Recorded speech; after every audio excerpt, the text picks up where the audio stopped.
লিমন আর রাগ করিস না ভাই, বিয়েটা তো আচমকা হয়ে গেছে, তাই চল আমাদের সাথে। আরে কি রাগ করব ভাইয়া, আমার এখন একটা ইম্পর্টেন্ট কাজ আছে, তাই যাব না, পরে এক সময় যাব। দেখো লিমন, চলো প্লিজ, রাগ করে থেকো না। আমি কিছু বলতে যাব তার আগেই ফোনটা বেজে উঠল। এই দেখো ভাইয়া, বলছিলাম না কাজ আছে, আজকে একটা ফাইনাল ম্যাচ আছে, সেটা আমাকে খেলতেই হবে। এই দেখো ফোন দিয়ে যাচ্ছে। ভাইয়া মন খারাপ করে রইল। আমি ফোনটা রিসিভ করতে করতে বাইরে চলে গেলাম। এদিকে বাসার ভিতরে বলছিলাম না লিমন এখনো রাগ করে আছে। ও তো ছোট, ওর ইচ্ছা ছিল বিয়েতে আনন্দ করার। আমি আর কি বলবো, ও কয়েকদিন ফোন ধরেনি, তাতেই বুঝে গেছিলাম ও প্রচুর রাগ করেছে। এখন কি করব মা, ও তো আমার সাথে এখন পর্যন্ত কথাই বলে নাই। বুঝছি, ওর রাগ ভাঙাতে অনেক কষ্ট করতে হবে। কিন্তু এখন হাবিবকে ওর শ্বশুরবাড়ি যেতেই হবে। লিমন আসার পর যাওয়ার জন্য এতদিন অপেক্ষা করলাম, কিন্তু আজকেও লিমন যাবে না। ওর তো যেতেই হবে, না হলে হাবিবের শ্বশুরবাড়ির মানুষের মান সম্মান থাকবে না। মা আমি যাব না লিমনকে না নিয়ে, ভাই আমার অনেক কষ্ট পেয়েছে। কিন্তু ওখানে না গেলে সমস্যা হবে। ভাইয়া বলেই বসে রইল। এদিকে আমি বাইরে গিয়ে ফোন রিসিভ করলাম। হ্যাঁ বলেন ভাইয়া। শোনো লিমন, তুমি এখানে চলে আসো, দুপুরে আমাদের এখানে খেয়ে রেস্ট নিয়ে খেলতে নামবা। ভাইয়া থাক, বাসায় একটু প্রবলেম আছে, ঠিক সময় মাঠে পৌঁছে যাব। আচ্ছা, তবে এখন আসলে খুশি হতাম। অন্য এক সময় যাব। আচ্ছা ঠিক আছে, সঠিক সময় চলে আসবা কিন্তু। আচ্ছা বলেই ফোন রাখলাম। এমনিতেই মন খারাপ, আপনারা হয়তো কিছুই বুঝতে পারছেন না। তাহলে শুনুন, আমি ক্রিকেট মোটামুটি ভালো খেলি, তাই দূরের এক বন্ধুর শহরে বড় ক্রিকেট টুর্নামেন্ট হয়েছিল, যার জন্য আমি 15 দিনের জন্য বন্ধুর শহরে খেলতে গিয়েছিলাম। 7 দিন যেতেই শুনি ভাইয়ার জন্য মেয়ে দেখতে গিয়েছে। আমি কিছু বলিনি, কারণ সবাই জানে আমি 15 দিন পর আসব, তাই আমি মনে করেছি বিয়ে তারপরই হবে, এসে বিয়েতে অনেক মজা করব। কিন্তু পরের দিন আম্মু ফোন দিল, আমি রিসিভ করলাম। হ্যাঁ আম্মু বলো। বাবা তুই চলে আয়, আর খেলাধুলা করতে হবে না। কেন আম্মু, কি হয়েছে? তোর ভাইয়ের বিয়ে 2 দিন পর, আর তুই আসবি না? আম্মু তুমি জানো আমার ট্যুর 15 দিনের জন্য, এখান থেকে 15 দিনের আগে কোচ যেতে দিবে না, আর আমি নিজেই আসবো না। তোমরা বিয়েটা 7 বা 8 দিন পিছাতে পারবে না? বাবা তোর আব্বু বিয়ে ঠিক করে ফেলেছে, এখন কি হবে বল? আচ্ছা তাহলে তোমাদের যা ইচ্ছে করো, সমস্যা কি, আমি 8 দিন পরই আসবো। বাবা তুই রাগ করছিস কেন? আরে আমি রাগ করব কেন, সমস্যা নেই, তোমরা বিয়েতে এনজয় করো বলেই ফোন কেটে দিলাম। এরপরে ভাইয়া অনেকবার ফোন দিছে, ফোন ধরিনি। আব্বুও দিছে, বলতে গেলে সবাই কল দিছে, ধরিনি। পরে এক বন্ধুর থেকে খবর পেলাম বিয়েটা হয়ে গেছে ভাইয়ার। তারপর ভাইয়া কল দিল, রিসিভ করলাম। লিমন তুই এতদিন ফোন ধরিসনি কেন, আর তুই বিয়েতে আসলি না কেন? এই তো ভাইয়া বিজি ছিলাম খুব, সবার ফোন কোচের কাছে ছিল, মিথ্যা বললাম আমি। ভাই তুই রাগ করিস না, তুই না আসতে আমিও বিয়েটা করতে চাইনি, আব্বুর সম্মান বাঁচাতে বিয়েটা করতে হলো। বুঝতে পেরেছি, তুমি এখন এনজয় করো। এই লিমন তোর ভাবি তোর সাথে কথা বলতে চায়, কথা বল।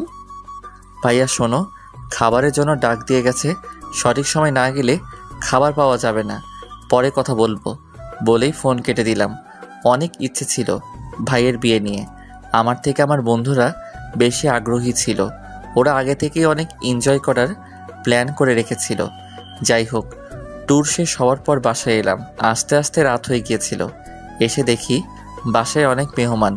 আমি সবাইকে সালাম দিয়ে রুমে যাই। কাউকে ডাকতে মানা করেছিলাম, শরীর ক্লান্ত ছিল তাই, তবুও ডাকাডাকি করেছিল।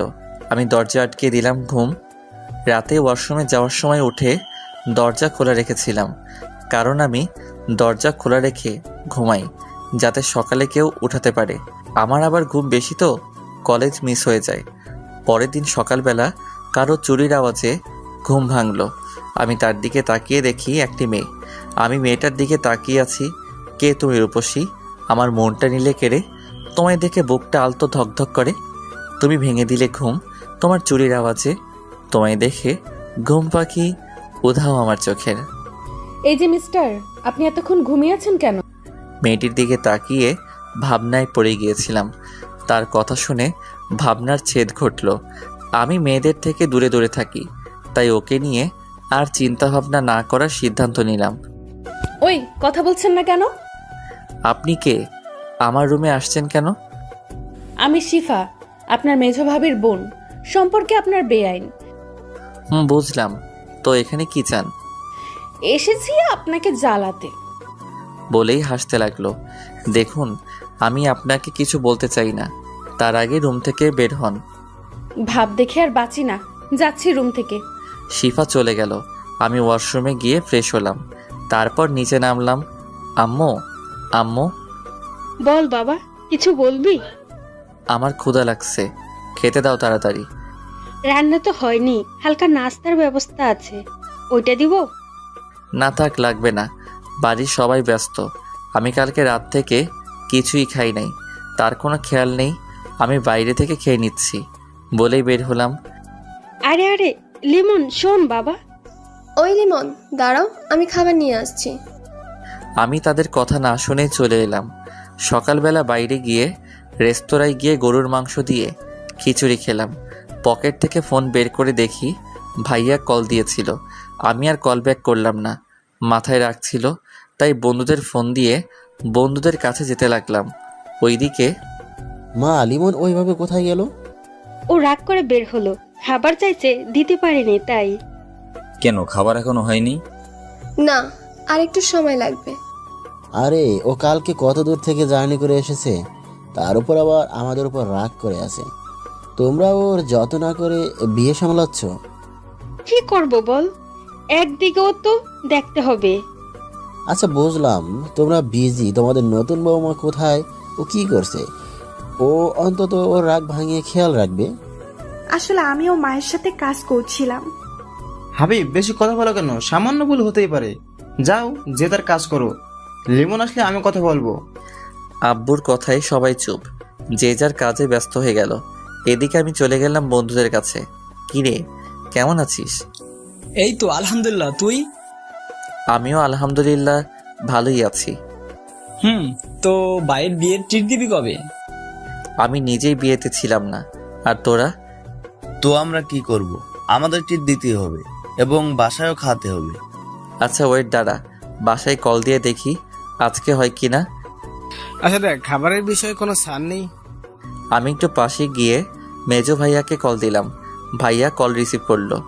হ্যাঁ লিমন, তুই বাসায় আয়, খাবার খেতে তাড়াতাড়ি। ভাইয়া, আমি খাবার খেয়েছি, এখন আসতে পারবো না। তুই বাইরে খাবার খেতে গেলি কেন? এমনি ভাইয়া, কিছু কথা ছিল। বল, কি বলবি? আমার কিছু বন্ধুকে বাসায় খাওয়াতে চাই আজকে তোমার বিয়ে উপলক্ষে। কোনো সমস্যা হবে বলো?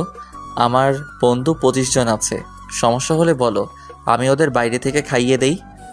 থাপ্পড় মেরে দাঁত ফেলাই দিব। আমি এখনই ব্যবস্থা করছি। তুই তোর বন্ধুদের দুপুরের জন্য দাওয়াত দে, আমি সব দেখব। আচ্ছা বলেই ফোন কেটে দিলাম।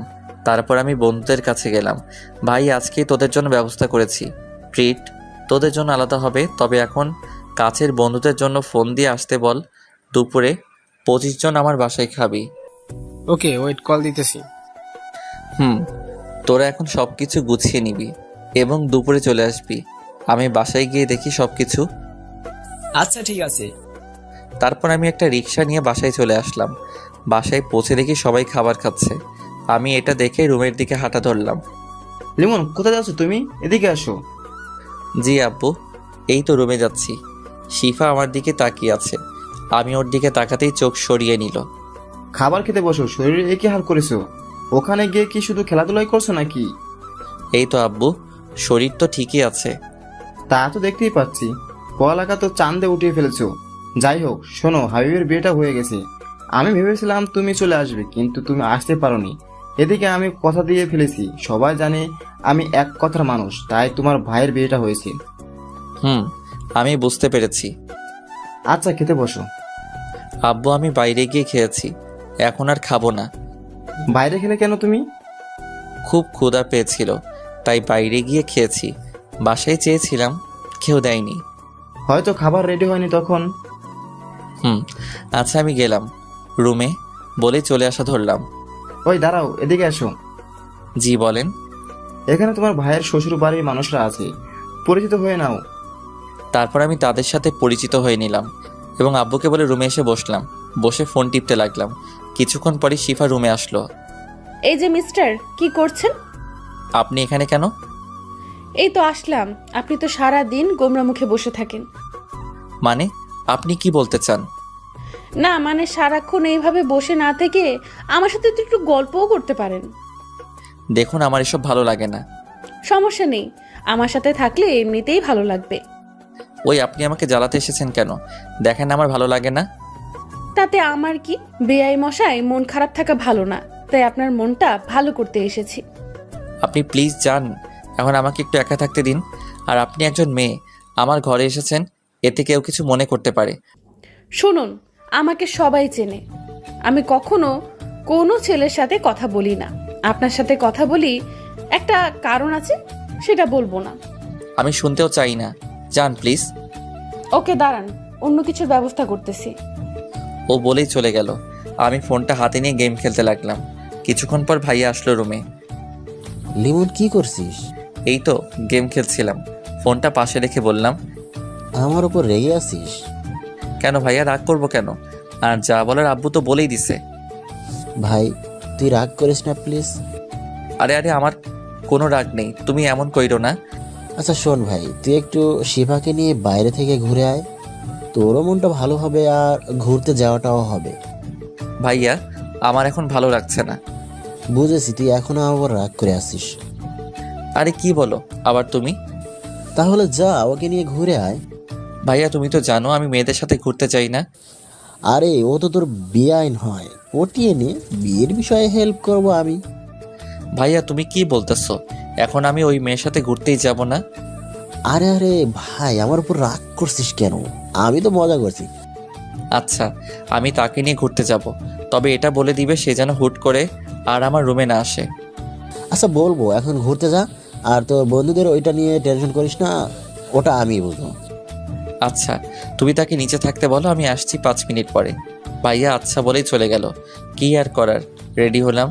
ভিতরে রাগ থাকলেও বাইরে প্রকাশ করতে পারছি না, তার উপর আবার এই মেয়েটা জ্বালাচ্ছে। যাই হোক বের হলাম, দেখি সোফায় বসা একজন বোরকা পরিহিত মহিলা। সে ওখানে বসেছে দেখে আমি আর বসলাম না, দাঁড়িয়ে রইলাম। ওই মেয়েটার জন্য কখন আসবে হঠাৎ। এই যে মিস্টার, আপনি ঘুরতে যাবেন না নাকি এখানেই দাঁড়িয়ে থাকবেন? তবে শিফা কোথা থেকে বলছে, খুঁজে পেলাম না। কি হলো, কি খুঁজছেন আপনি? না মানে কোথায় আপনি, আপনাকে আমি দেখতে পাচ্ছি না। এইবার ওই মহিলা নিকাব উঠালো। আমি একটা শক খেলাম, এই কি, এই বোরকা পরিয়ে তো মেয়ে আপনি? আমি। আপনি কি ভেবেছিলেন? না কিছু না, চলুন, আপনার আবার এখন বাইরে বের হতে হবে। চলুন। তারপর আমি আর শিফা বের হলাম, দুজনে হাঁটতে লাগলাম। হঠাৎ শিফা বলল, এই আপনি এত চুপচাপ থাকেন কেন? তো কি করব? কথা বলবেন আমার সাথে? কি বলবো? আমি কথা বলতে জানি না, তাই আমি কম কথা বলি। কথা বলতে জানেন না বুঝলাম, তবে এত ভাব কেন আপনার? মানে আপনি কি বলতে চাইছেন? না কিছু না। আচ্ছা আপনি কিসে পড়েন? এইবার অনার্স 2য় বর্ষ। ও, আমি inter final year, auto pass হবে মনে হয়। এত হাসেন কেন? পরীক্ষা দিতে হবে না তাই লাফাচ্ছেন? ভালো ভার্সিটিতে চান্স পাওয়ার সৌভাগ্য আপনার হবে না। দরকার কি, এমনিতেও পড়াশোনা ভালো লাগে না আমার। আচ্ছা মাপ চাই আপনার কাছে। চুপ থাকেন, একটু চারপাশে তাকিয়ে দেখুন। কি দেখবো? যাকে নিয়ে দেখার ইচ্ছা ছিল সেই তো ঠিক মতো কথা বলে না। কিছু বলছেন আপনি? না, হাঁটুন আপনি। আচ্ছা চলুন। হঠাৎ দেখি সামনে হারামিগুলো সামনে দাঁড়িয়ে আছে, সবাই রাগী লোক নিয়ে। আরে তোরা এখানে কেন? এখানে আশা করস না আমাদের? নাকি এখানে আসায় তোর প্রবলেম হয়েছে? আরে কি বলছিস তোরা? আমার কি প্রবলেম হবে? আর তোরা রাগী লোক নিয়ে তাকিয়ে আছিস কেন? তো কি আমরা হাসবো নাকি? যে ছেলে কখনো কোনো মেয়ের সাথে কথাই বলে নাই ঠিক মতো, সে আজ মেয়ে নিয়ে ঘুরছে। বাহ, এটাও দেখতে হবে আমাদের। হঠাৎ করে তখনই শিফা আমার হাত ধরলো। আমি তো অবাকের চরম শিখরে। আরে আরে আপনি? থাক, আমাদের সামনে ভালো সাজতে হবে না তোর, আমরা যা বোঝার বুঝে গেছি। আরে ভাই তোরা বিশ্বাস কর। হয়েছে, থাক, আর বলতে হবে না, আমরা সবই বুঝি। বন্ধু, তুমি এখন ঘোরাঘুরি করো, তোমার জিএফ নেই। এ নিয়ে কথা আমরা বিকালে বলবো। এখন গেলাম আমরা। ওরা সবাই চলে গেল ওখান থেকে। আমি রাগী লোক নিয়ে শিফার দিকে তাকালাম। শিফা হাত ছেড়ে হালকা দূরে গিয়ে দাঁড়ালো, ভয়ে ভয়ে আমার দিকে তাকালো।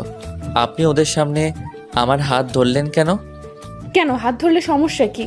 আমার আপনাকে ভালো লাগে তাই হাত ধরেছি। কি? আপনি কি সব আবোল তাবোল বলছেন? কি? আমি যা সত্যি তাই বলেছি। আজকে বিকালে ওরা যদি আমাকে কিছু বলে তাহলে আপনার খবর আছে বলে দিলাম। আমাকে কিছু করতে পারবেন না আপনি, কারণ সে সাহস আপনার নেই। বলেই হেসে দিল। দূর চাই, আপনাকে নিয়ে বেরোনোটাই আমার ভুল হয়েছে। আপনি কিন্তু এখন বেশি করছেন। হাত ধরেছি তো কি হয়েছে? এখন ঘুরতে চলুন, না হলে অন্য কিছুও করতে পারি। মানে কি করবেন আপনি? দেখবেন আপনি। বলেই আমার দিকে এগিয়ে আসলো নিকাব খুলতে খুলতে। এ কি, আপনি আমার দিকে এভাবে আসছেন কেন? আচ্ছা চলুন ঘুরতে যাব। শিফা থেমে গেল। চলুন। আমাকে আগে আইসক্রিম কিনে দিবেন। আমার কাছে টাকা নেই। টাকাটা আমি দিতে চেয়েছিলাম, কিন্তু আপনি মিথ্যা বললেন কেন? এখন টাকাটা আপনাকেই দিতে হবে। আমি টাকা পাবো কোথায়? আসার সময় ভাইয়া টাকা দেয়নি। আপনি তো কিপটে কেন? আপনার কি দুলাভাইয়ের টাকা লাগে নাকি? অবশ্যই লাগবে, আমি এতটাও বড় হইনি যে ভাইয়ারা টাকা দিলে নিব না। কিপটে একটা। চলুন, টাকা আমিই দিব। আচ্ছা চলুন। বলে একটা দোকানের সামনে গিয়ে দাঁড়ালাম। আমি দোকানে গিয়ে একটা কোন এবং একটা স্পিড ও সিগারেট নিলাম। আমি শিফার কাছে গিয়ে ওকে কোন আইসক্রিম দিলাম আর সিগারেট ও স্পিড লুকিয়ে রাখলাম। ধন্যবাদ আইসক্রিম এনে দেওয়ার জন্য, কিন্তু টাকাটা তো নিলেন না। থাক, আমি অতটাও কিপটে না, চলুন। তারপর শিফাকে নিয়ে একটা গাছের নিচে গিয়ে বসলাম। আপনি এখানে বসে আইসক্রিমটা খেয়ে নিন, আমি একটু ওই দিক থেকে আসছি। আচ্ছা, তাড়াতাড়ি আসবেন। তারপর আমি ওখান থেকে পাশে গিয়ে সিগারেট ধরালাম। সিগারেটটা সম্পূর্ণ শেষ করলাম। এটা মন খারাপ থাকলে খাওয়া হয় মাঝে মাঝে, যাই হোক। তারপর স্পিডটা খেয়ে নিলাম গন্ধটা সরানোর জন্য। আস্তে আস্তে হেঁটে গিয়ে শিফার কাছে গেলাম। আপনার আসতে এতক্ষণ লাগে? কি করছিলেন এতক্ষণ? না, এমনি একটু লেট হয়ে গেল। ওয়েট, এতক্ষণ তো এখানে সিগারেটের গন্ধ ছিল না। আপনি আসার পর থেকেই আসতেছে, তার মানে আপনি সিগারেট খেয়েছেন। না মানে থাক, আর বলতে হবে না, আমি আপনার ব্যবস্থা করতেছি। কি করবেন আপনি? কি করব দেখবি তুই। বলেই আমার কাছে এসে আমার কলার ধরলো। আমি তো ভ্যাবাচাকা খেয়ে গেলাম। ও তো বোরকা পরা, শুধু চোখ দেখা যাচ্ছে। ওর চোখ দিয়ে মনে হয় আগুন বের হবে। তা দেখে আমি কিছুটা ভয় পেয়ে গেলাম। এই কি, আপনি আমার কলার ধরেছেন কেন? চুপ, কোনো কথা বলবি না, আজকে তোর খবর আছে। আমি সিগারেট খেলে আপনার সমস্যা কি? আমার অনেক কিছু। বল, তুই সিগারেট খাবি না আর? আপনি কিন্তু এখন বাড়াবাড়ি করতেছেন। তুই আবার কথা বলেছিস? ওয়েট, বাসায় গিয়ে আমি সবাইকে বলবো তুই সিগারেট খেয়েছিস। ওর এই কথা শুনে আমার কাজ শেষ। আমি সিগারেট খাই, এটা আমার পরিবার জানতে পারলে আমাকে পিচ পিচ করে কেটে মাটিতে পুঁতে রাখবে। কি হলো, কথা বলছিস না কেন? ভয় পেয়েছিস? প্লিজ এমন করবেন না। বাসায় এটা জানলে আমাকে আস্ত রাখবে না। আমার অনুরোধ সূচক কথা শুনে শিফা কিছুটা শান্ত হলো। আচ্ছা ঠিক আছে, বলবো না, তবে আপনাকে আমার কিছু শর্ত মানতে হবে। বলুন, আমি সব মেনে নিব। ওকে শুনুন, আপনাকে সিগারেট খাওয়া ছেড়ে দিতে হবে।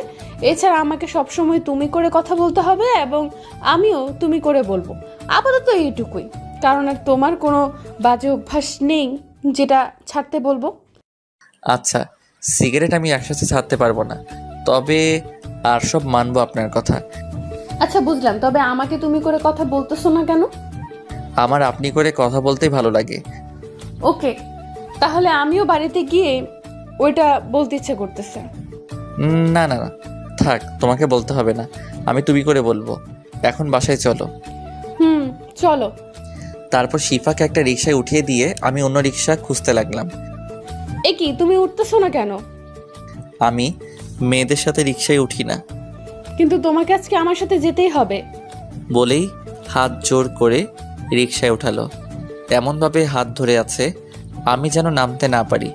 এটা কিন্তু ঠিক হচ্ছে না। তুমি শুধু আরেকবার নামার চেষ্টা করো, তাহলে এখানে আমি চেঁচামেচি করে লোক জড়ো করে বলবো তুমি আমার সাথে অসভ্যতামি করতে চেয়েছো।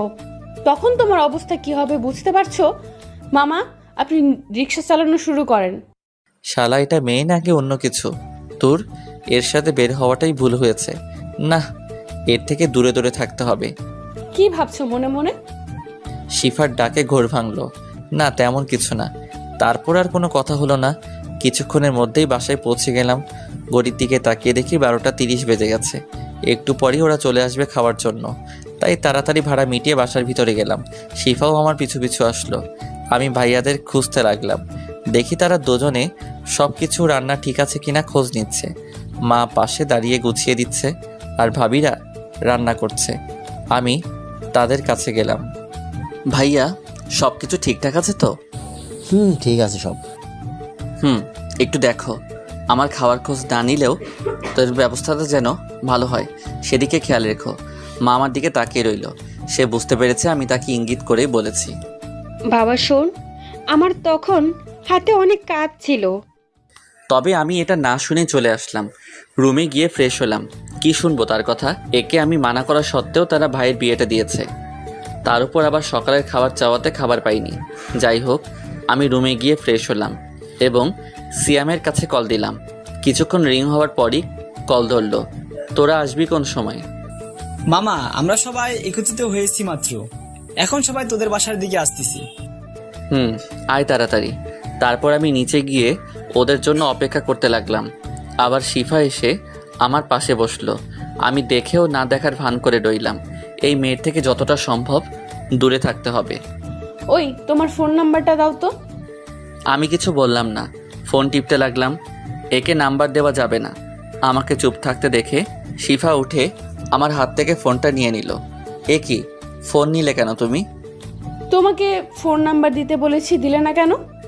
আমার ফোন নাম্বার দিয়ে কি করবে তুমি? সেটা আমি বুঝবো, এখন নাম্বারটা আগে নিয়ে নেই। আমি মনে মনে ভাবতে লাগলাম, আল্লাহ জানে নাম্বার নিয়ে কি করবে। এই মেয়ে যে পরিমাণ ডেঞ্জারাস, তাতে আমাকে জ্বালিয়ে মারবে। এই নাও তোমার ফোন। বলেই আমার হাতে ফোনটা দিল। আমি রাতে কল দিব, ফোন ধরতে যেন দেরি না হয়, হলে কিন্তু খবর আছে বলে দিলাম। বলেই শিফা চলে গেল। আমি কিছু বলতে যাব তার আগে চলে গেল। হঠাৎ ফোনটা বেজে উঠল। তাকিয়ে দেখি সবুজ কল দিছে। আমি রিসিভ করলাম। হ্যাঁ বল। আমরা এসে পড়েছি তোর বাসার সামনে। ও, তোরা ভিতরে আয়, আমি দাঁড়ানো আছি। আচ্ছা, আসতেছি। বলেই ফোন কেটে দিল। আমি গেটের দিকে গিয়ে ওদের নিয়ে বাসার মধ্যে আসলাম। আব্বু ওদের দেখে ওদের সামনে আসলো। আব্বুকে দেখে ওরা সবাই সালাম দিল। আব্বুও সালামের জবাব দিল। তোমরা এসে পড়েছো বাবা, তোমাদের আসতে কোনো সমস্যা হয়নি তো? না আঙ্কেল, কোনো সমস্যা হয়নি। ও আচ্ছা বাবা, তোমাদের সবার পরিবারের সবাই ভালো আছে তো? জি আঙ্কেল, আলহামদুলিল্লাহ সবাই ভালো আছে। ওকে বাবা, তোমরা রাগ করো না, আজকে তোমাদের বেশি সময় দিতে পারলাম না। আমার এখনই বাইরে যেতে হবে। আমি শুধু তোমাদের জন্যই অপেক্ষা করছিলাম। আমার একটা বন্ধু অসুস্থ হয়ে পড়েছে, ওকে দেখতে যেতে হবে। আচ্ছা আঙ্কেল, সমস্যা নেই। মানুষের বিপদ কখন আসে কেউ বলতে পারে না। বাবা, আমি তাহলে আসি, তোমরা সবাই বসো, আমার জরুরি যেতে হবে। আচ্ছা আঙ্কেল। তারপর আব্বু চলে গেল তার বন্ধুর সাথে দেখা করতে। আচ্ছা চল ছাদে যাই, ওখানে কিছুক্ষণ আড্ডা দেই, ততক্ষণে খাবার রেডি হোক। চল। তারপর সবাই মিলে ছাদে গেলাম। সব বন্ধুরা হাসি ঠাট্টায় মেতে উঠলাম। তখনই ভাইয়া ছাদে আসলো। লিমন, ওরা এসেছে, আগে ওদের শরবত দাও। দাঁড়াও, আমি দিয়ে দিচ্ছি। সবাইকে শরবত দিলাম। খাওয়া শেষে ভাইয়া সবকিছু নিয়ে চলে গেল। তারপর আমরা আবার আড্ডা শুরু করলাম। লিমন, আজকে বিকেলে তোর অবস্থা যে কি করব তা ধারণার বাইরে। কেন? আমি কি করেছি? তুই রিলেশন করিস, একবার জানাশো না আমাদের? আরে ভাই, তোরা কি বোকা? তোরা জানোস না আমি মেয়েদের সাথে রিলেশন তো দূরের কথা, কথাই বলি না। ওটা মেজো ভাবির বোন। তাহলে তখন সে তোর হাত ধরলো কেন? তা আমি নিজেও জানি না। আমি তো তাকে নিয়ে বেরিয়ে হতে চাইনি, ভাইয়ার জন্য বের হয়েছি। ও, তা হাত ধরার জন্য কিছু বলছিস নি? কি বলবো? তোরা চলে যাওয়ার পর ভয়ে মাথা নিচু করেছিল। হারামি, আমার মনে হয় মেয়েটা তোকে ভালোবাসে। আমি কিছু বলতে যাব তার আগেই ভাইয়া চলে আসলো। লেমন, ওদের নিয়ে নিচে আয়, খাবার রেডি আছে। আচ্ছা আসতেছি। ভাইয়া চলে গেল, আমিও ওদের নিয়ে নিচে নামলাম। তারপর ওদের সবাইকে বসিয়ে দিলাম। ওরা 25 জন 3 টেবিলে বসলো। ভাইয়ারা ওদের খাবার দিচ্ছে, আমি টুকটাক সাহায্য করছি। আমাকে ওরা বসতে বলেছিল, বসিনি। খুব ভালোভাবেই ওদের খাওয়া সম্পন্ন হলো। ওরা যে যার বাড়িতে চলে গেল। এবার পরিবারের সবাই খেতে বসলো। আমাকে খেতে বসতে বলল, কিন্তু খাবো না বলেই রুমে চলে আসলাম। যেখানে আমার খেয়াল কেউ রাখে না, তাদের সাথে না খেলেও চলবে। এদিকে শরীরটাও ভালো যাচ্ছে না। রাতে অনেক বড় একটা জার্নি করে এসেছি। কিছুক্ষণ পর আম্মু, ভাইয়ারা ও ভাবিরা রুমে আসলো। আমি শুয়েছিলাম, কেউ রুমে এসেছে বুঝে উঠে বসলাম। কি হয়েছে তোর, এই সময় শুয়ে আছিস কেন? কিছু না, প্রচুর ঘুম পাচ্ছে তাই শুয়ে আছি। কি রে, তুই অসুস্থ নাকি যে এই সময়ে ঘুম পাচ্ছে? বলে গায়ে হাত দিয়ে দেখে শরীর কিছুটা গরম। না, অসুস্থ নেই। আর আমাকে নিয়ে এত বাড়াবাড়ি করার কি আছে? বিয়ে বাড়ি প্রচুর কাজ আছে, যাও সবাই কাজ করো। মেজভাবি কিছু বলছে না, শুধু আমার দিকে তাকিয়ে আছে। কি বলছিস তুই? তোর শরীর তো অনেক গরম। এবার আম্মু মাথায় হাত দিল। বাবা, কেন এত রাগ তোর আমাদের উপর? বল যে অসুস্থ হলেও বলিস না। আরে এতে আমার রাগ থাকবে কেন? তোমরা করবে আনন্দ, তা রেখে আমায় দেখতে আসবে কেন? বুঝলাম। তা খাবার খেয়ে আসলি না কেন? খাবার খেতে ভালো লাগছিল না তাই। এরই মধ্যে বড় ভাবি আর মেজো ভাবি রুম থেকে বেরিয়ে গেল। আচ্ছা তাহলে তোমরা এখন যাও, আমি ঘুমাবো। বেশি বড় হয়ে গেছিস তাই না? না হলে অসুস্থ অবস্থায় পাশে থাকতে হবে না বলছিস? বড় ভাবি আর মেজো ভাবি আবার রুমে আসলো। এবার হাতে খাবার নিয়ে আসলো। ওঠ বাবা, আমি সকালে ভুল করে ফেলেছি, তোর দিকে একটু খেয়াল রাখতে পারিনি। তোর জন্য আমরা কেউ এখনো খাইনি। ভাইয়া, এখন খেতে ইচ্ছে করছে না, তোমরা খেয়ে নাও, আমি পরে খেয়ে নিব। ওঠ, তুই তাড়াতাড়ি খেতে বস। তুই কি চাস আমরাও না খেয়ে থাকি? সকালে তুই বাসায় খাসনি দেখে আমরাও খাইনি। তোমরা খাবার নাও সবার জন্য, এখানে বসেই সবাই খাবো। তারপর আমার রুমে বসেই সবাই খাবার খেলাম। আমি খেতে চাইছিলাম না, কিন্তু আম্মু জোর করে নিজের হাতে খাইয়ে দিল। খাওয়ার পর আম্মু মাথা টিপে দিল, তাতে ঘুমিয়ে গেলাম। বিকেলবেলা ঘুম ভাঙলো, দেখি এখন আর শরীর খারাপ লাগছে না। উঠে ফ্রেশ হলাম এবং রেডি হয়ে নিচে নামলাম। কি রে বাবা, তোর ঘুম ভাঙলো এখন? শরীর কেমন? এই তো এখন ঠিক আছে, আমি একটু বাইরে যাব। ও আচ্ছা, তাড়াতাড়ি ফিরবি। ওয়েট, আন্টি আমাকে নিয়ে যেতে বলেন একটু ঘুরতে। আরে পাগলি মেয়ে, ও এখন ওর বন্ধু বান্ধবদের কাছে যাবে। আমি ঘুরতে যেতে চেয়েছিলাম। ও তোকে পরে ঘুরতে নিয়ে যাবে। আচ্ছা আন্টি। এদিকে আমি বের হয়ে বন্ধুদের কাছে গেলাম। সেখানে গিয়ে কিছুক্ষণ আড্ডা দিলাম। রাতে বাসায় ফিরছিলাম, তখনই ফোনে একটা অচেনা নাম্বার থেকে কল আসলো। আমি রিসিভ করলাম। হ্যালো, আসসালামু আলাইকুম। ওয়ালাইকুম আসসালাম। লিমন, তুমি কালকে ফ্রি আছো? হ্যাঁ, ফ্রি আছি। কেন? কালকে আমাদের এলাকায় একটা টুর্নামেন্ট ফাইনাল ম্যাচ আছে, তোমাকে খেলতে হবে। আচ্ছা, আপনি কি টিম মালিক? আমি টিম মালিক, আর টাকা নিয়ে চিন্তা করবা না, তোমার যে রেট সে মতোই টাকা পাবা। আচ্ছা, খেলা কালকে কোন সময়? কালকে বিকাল 3টায়, তুমি সময় মতো চলে আসো বা। আচ্ছা, চিন্তা করবেন না, আমি পৌঁছে যাব সময় মতো। আচ্ছা, মনে রেখো। তারপর ফোন কেটে বাসায় আসলাম। বাসায় পৌঁছে আমি আমার রুমে গেলাম। ফ্রেশ হয়ে চেঞ্জ করে নিচে আসলাম। দেখি সবাই আড্ডা দিচ্ছে। আমি সেখানে গেলাম 1 কাপ কফি নিতে, সেটা নিয়ে ছাদে যাব। তখনই লিমন, আয় বস, একসাথে আড্ডা দেই। ভাইয়া, এখন একটু ছাদে যাব। ও আচ্ছা, তা তোর কিছু লাগবে? হ্যাঁ লাগবে ভাবি, আমার 1 কাপ কফি লাগবে। বড় ভাবি আর মেজো ভাবি একসাথে বসা ছিল। আমার কথা শুনে মেজো ভাবি উঠে রান্নাঘরের দিকে যেতে শুরু করলো। ওয়েট, আমি আপনাকে যেতে বলিনি। অ্যাকচুয়ালি আমি বড় ভাবিকে বলেছি কফি দিতে। প্রতিদিন তার হাতের কফি খাও, আজ না হয় আমার হাতের কফি খেয়ে দেখো। দেখুন, আমি আপনাকে বলি নাই কফি বানাতে, তাই আপনার যাওয়ার দরকার নেই। তোমাকে আজকে আমার হাতের কফি খেতেই হবে। বড়ভাবে আজকে রান্নাঘরে যাবে না। তাহলে আমার কফি খাওয়ার দরকার নেই, আমি যাচ্ছি। এবার মেজো ভাবি এসে আমার কান ধরলো। ছাড়ুন, লাগছে তো।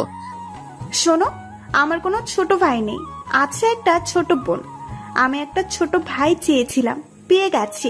এখন ইচ্ছে মতো শাসন করব। আমি আপনার শাসন মানলে তো আমার একটা বোন আছে, তাতেই হবে। আর লাগবে না, বড় ভাবি হলেই চলবে। আমাকে বোন বানাতে অসুবিধা কোথায় জানতে পারি? অসুবিধা হলো আপাতত আমার নতুন কোনো বোনের প্রয়োজন নেই। বললেই হলো নাকি আমাকে বোন বানাতেই হবে? আচ্ছা যান, আগে কফি বানিয়ে নিয়ে আসুন, আগে খেয়ে দেখি আপনি আমার বোন হওয়ার যোগ্যতা রাখেন কিনা। আচ্ছা যাচ্ছি। বলেই রান্নাঘরে চলে গেল। হাবিব, তোর বউ লিমনকে ভাই বানাতে চায়, বুঝবে নি লিমনের বোন হওয়ার মানে সারাদিন জ্বালিয়ে মারবে। হ্যাঁ, ও মজা বুঝুক তাহলে। ওই তুমি চুপ করো। আমার ভাইটা আমাকে একটুও জ্বালায় না, ওকে কি জ্বালাবে? তা আমরা সবাই এতদিনে দেখছি। ভাবি দেখেন না এরা কি বলতেছে, আমি কি আপনাকে জ্বালাই? না, তুই তো আমার সোনা ভাই, তুই আমাকে জ্বালাবি কেন? এরই মধ্যে মেজো ভাবি কফি নিয়ে চলে আসলো। এই নাও তোমার কফি, খেয়ে জানিও কেমন হয়েছে। কি আর বলবো, রং দেখে বোঝা যায় ভালো হয়নি। যাই হোক, এখন খারাপ হোক আর ভালো হোক, খেয়ে আপনাকে সন্তুষ্ট করতে হবে। এটা বলেই ছাদে চলে গেলাম। এদিকে মেজো ভাবি গিয়ে আবার বড় ভাবির কাছে গিয়ে বসলো। হারে, কত কষ্ট করে কফি বানিয়ে দিলাম, ধন্যবাদ দিবে তা না দিয়ে কথা শুনিয়ে দিল। আর তুমি তো নতুন, তাই বেশি কিছু বলেনি। ও ওর বড় ভাবিকে যে পরিমাণ জ্বালাতন করে তা দেখলে তো শেষ। জ্বালাতন করে মানে? ওর বড় ভাবিকে একটু বসতে দেয় না, খালি কাজের উপর রাখে। মা, আপনি যাই বলেন না কেন, ওর মনটা অনেক ভালো, সবসময় হাসি ঠাট্টার উপরে থাকে। তাছাড়া ওর বোন হতে পারা ভাগ্যের ব্যাপার। ছোট ভাই তো এমনিতেই জ্বালিয়ে মারে। ও আমার জন্য প্রতিদিন সন্ধ্যার সময় ফুচকা, হালিম বা চটপটি নিয়ে আসে। ও তাই, তাহলে আমার ওর বোন হতে সমস্যা নেই। এদিকে আমি ছাদে আসার পর আমার পিছু পিছু শিফাও ছাদে আসলো। ওই, তুমি ফেসবুক চালাও? চালাই তো, কেন কি সমস্যা? তোমার ফেসবুক চালানোর দরকার নেই, আর ফেসবুক ফোন থেকে ডিলিট করে দাও। কেন ফেসবুক ডিলিট কেন করব? আমি শুনেছি ফেসবুকে অনেক মেয়ে থাকে যারা সুন্দর সুন্দর পিক ছেড়ে ছেলেদের প্রেমের জালে ফাঁসানোর চেষ্টা করে। দেখো, সবাই মেয়ে পাগল না যে দেখলেই প্রেমে পড়ে যাবে। আমার ফেসবুক অনেক কাজে লাগে, তাই ব্যবহার করি। আচ্ছা তুমি চালাও ফেসবুক, সমস্যা নেই। তা তুমি না বললেও চালাবো। এই শোনো, এত অ্যাটিটিউড দেখাবে না, ঠিক আছে? আমি আবার অ্যাটিটিউড কোথায় দেখালাম? আচ্ছা বাদ দাও, কফির কাপটা দাও, কফি খাবো। আমি এটা থেকে খেয়েছি, তুমি নিচ থেকে গিয়ে আনো। আমি এটাই খাবো। আমার এটো খাবার খাবে তুমি? ইস, চুপ, একদম চুপ। আর অনেক কিছু পারি, দেখবা। কি পারো তুমি? এটা বলার সাথে সাথে আমার মাথা ধরেই ওর ঠোঁটের সাথে ঠোঁট লাগিয়ে দিল। ও এটা আচমকা করায় আমি কিছুই করে উঠতে পারছিলাম না। তারপরও জোর করে ওকে ছাড়ালাম। এটা কি করলে তুমি? তুমি দেখতে চেয়েছিলে না আমি কি কি করতে পারি, তাই দেখালাম। এটা কিন্তু ঠিক হলো না, আমি কিন্তু তোমার বেয়াই। বিয়ে হয়েছে তো কি হয়েছে, আমি তোমাকে বিয়ে করব। আমাকে বিয়ে করবে মানে? তুমি কি পাগল হয়েছো? হ্যাঁ, আমি তোমাকে ভালোবাসি, আমি তোমার পাগলি হতে চাই। মানে কি? আবোল তাবোল আমার দ্বারা এসব হবে না। আমি প্রেম ভালোবাসায় বিশ্বাসী নই। বিয়েতে তো বিশ্বাস আছে। সেটা আলাদা ব্যাপার। আচ্ছা তাহলে আমি তোমায় বিয়ে করব। তা দেখা যাবে। এখন যাও তো এখান থেকে। এমনিতে যে কাজটা করেছো মাথা গরম আছে। আচ্ছা আমি এখন যাচ্ছি, তবে তোমায় আবার জ্বালাতে আসবো। বলেই শিফা চলে গেল। আমি বসে বসে ভাবতে লাগলাম, এই মেয়ে এভাবে আমার পিছে পড়ে রয়েছে কেন? এই মেয়ে অনেক জ্বালাতন করে, এর থেকে যত সম্ভব দূরে থাকতে হবে। এসব ভাবতে ভাবতে ডিনার টাইম হয়ে গেল। আমি নিচে নেমে সবার সাথে একসাথে খাবার খেলাম। তারপর রুমে গিয়ে বিছানায় গা এলিয়ে দিলাম। কিছুক্ষণ পর ফোনটা বাজতে লাগলো। ফোনের দিকে তাকিয়ে দেখি একটা অচেনা নাম্বার দিয়ে কল আসছে। আমি ফোন রিসিভ করলাম। আসসালামু আলাইকুম। ওয়ালাইকুম আসসালাম। ফোন ধরতে দেরি হলো কেন? তুমি এখন কল দিয়েছো কেন? কথা বলবো তোমার সাথে, তাই। এখন আমার ভালো লাগছে না, ঘুমাবো, বাই বলেই ফোন কেটে দিলাম। ওইদিকে শিফা খুব রেগে গেছে আমি ফোন কেটে দিয়েছি দেখে, তাই ও উঠে আমার রুমে চলে আসলো। ওই, তুই ফোন কেটে দিছিস কেন? আমি একটু ভয় পেয়ে লাফিয়ে উঠলাম। চোখ মেলে তাকিয়ে দেখি শিফা কোমরে হাত দিয়ে রাগি চোখে তাকিয়ে আছে। তুমি এখানে আসলে কেন? বলছি না তুমি আমার রুমে আসবা না? ওই চুপ, আমার ফোন কেটে আবার ভাব দেখাচ্ছ?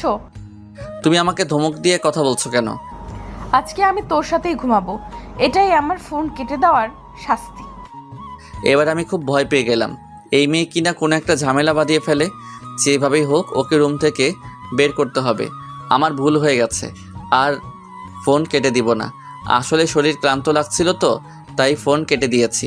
এই কথাটা শুনে শিফার রাগী মুখটা নিমিষেই কোমল হয়ে গেল। কি হয়েছে তোমার, জ্বর আসছে নাকি? বলেই কপালে হাত দিয়ে চেক করলো। আরে না, তেমন কিছু না। আসলে দূর থেকে জার্নি করে আসার জন্য চোখে ঘুম লেগে যাচ্ছে। ও তাহলে তুমি ঘুমাও, আর ডিস্টার্ব করব না। এখন ঘুমিয়ে নাও শান্তিতে। বলেই চলে গেল শিফা। আমি ভাবতে লাগলাম, যাক বাবা গেছে, এখন একটু শান্তিতে ঘুমাতে পারবো। পরের দিন সকালবেলা ঘুম থেকে উঠে নামাজ পড়ে হালকা এক্সারসাইজ করে নিলাম, কারণ আজকে দুপুরে খেলা আছে। যাই হোক, বাসায় ফিরলাম। লিমন, তুই আসছিস? আয়, নাস্তাটা করে নে, সবাই অপেক্ষা করছে। আমি গিয়ে খাবার টেবিলে বসলাম।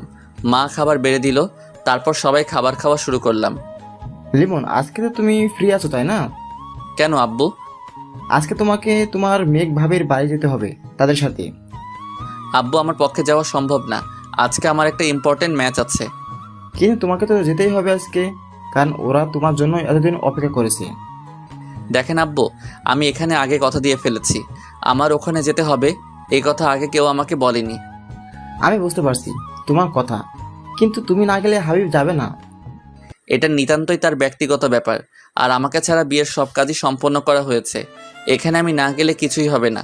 আমি খাবার রেখে উঠে চলে গেলাম রুমে। এদিকে ওর রাগ এখনো কমেনি।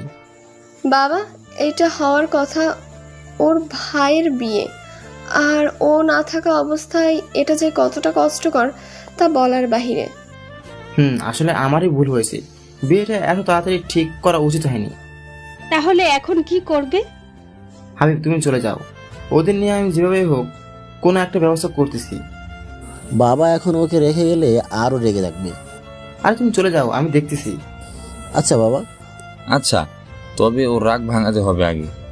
ওর এরকম রাগ করে থাকা ভালো লাগছে না। ওর দুষ্টুমির জন্য সারা বাড়ি মেতে থাকতো, এখন সারাদিন রুমে বসে থাকে।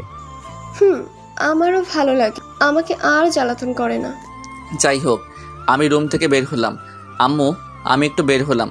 দুপুরের খাবার তাড়াতাড়ি রেডি রেখো, আমি 1টার সময় বের হব। ওকে, তাড়াতাড়ি আসিস। আমি আচ্ছা বলে চলে গেলাম। তারপর আমি বন্ধুদের সাথে কিছুক্ষণ আড্ডা দিয়ে বাসায় চলে আসলাম। রেডি হয়ে খাবার খেয়ে খেলতে চলে গেলাম। সেখান থেকে বাসায় চলে আসলাম। এইভাবে চলে গেল 2 দিন। ভাইয়া বারবার বলেছিল যেতে, কিন্তু আমি যাইনি। যাই হোক, সকালবেলা খাবার টেবিলে বসে খাবার খাচ্ছি। লিমন, আজ তোমার কোনো কাজ নেই আমি জানি, তুমি গিয়ে হাবিবদের নিয়ে আসো। আব্বু, তারাই তো আসতে পারে, আমার তো যাওয়া লাগে না। লিমন, তুমি ছাড়া তোমার মেজভাবে আসবে না, তাই তোমাকে যেতেই হবে। কিন্তু বাবা। কোনো কিন্তু নয় বাবা, এবার যা, নিয়ে আয় ওদের। আমাদের মান সম্মানের একটা ব্যাপার আছে। তারপর বড় ভাবি, বড় ভাইয়া এবং মা বাবা জোরাজোরি করতে লাগলো। অবশেষে কিছু বলতে না পেরে রাজি হয়ে গেলাম। তারপর খাবার খেয়ে ঠিকানা নিলাম। আমাদের বাসা থেকে যেতে 2 ঘন্টা লাগবে। যাই হোক, আমি সবাইকে বলে বাসা থেকে বের হলাম। তারপর বাসে চললাম। বাস চলতে লাগলো, আমি কানে হেডফোন দিয়ে গান শুনতে লাগলাম। এরই মধ্যে বাস পৌঁছে গেল ভাবিদের এলাকায়। আমি বাস থেকে নেমে গেলাম। এখন কথা হচ্ছে, আমি তো বাসা চিনি না। কাকার ঠিকানাটা চিনেন? চিনি তো। এখান থেকে রিক্সা নিয়ে যেতে 20 মিনিট লাগবে। ও আচ্ছা কাকা, যে কোনো রিক্সাওয়ালা আমাকে নিয়ে যেতে পারবে? যাও, তুমি ওখান থেকে একটা রিক্সা নিয়ে চলে যেতে পারো। বলে আঙুল দিয়ে ইশারা দেখিয়ে দিল। আচ্ছা কাকা, আপনাকে ধন্যবাদ। তারপর আমি ওখান থেকে রিক্সাওয়ালার কাছে গেলাম। মামা, এই ঠিকানাতে যাবেন? মামা চলেন। তারপর রিক্সা নিয়ে পৌঁছে গেলাম বাসার সামনে। রিক্সা থেকে নেমে ভাড়া মিটিয়ে দিলাম। বাসার সামনে এসে কলিং বেল বাজালাম। দরজা খুললো ভাবি। আরে লিমন, তুমি এসে গেছো, আসো ভেতরে আসো। আমি ভিতরে গেলাম, সবার সাথে কৌশল বিনিময় করলাম। তারপর ভাইয়া ডাকায় ভাইয়ার কাছে গেলাম। বলো ভাইয়া। আসতে কোনো সমস্যা হয়নি তো? আরে না, তেমন কোনো সমস্যা না। ও আচ্ছা, তাহলে আগে ফ্রেশ হও। হব, বাট তোমরা কোন সময় যাবে? আরে তুমি আসতে না আসতেই যাওয়ার চিন্তা করেছো? পুরো 1 সপ্তাহ যাওয়া হচ্ছে না তোমার।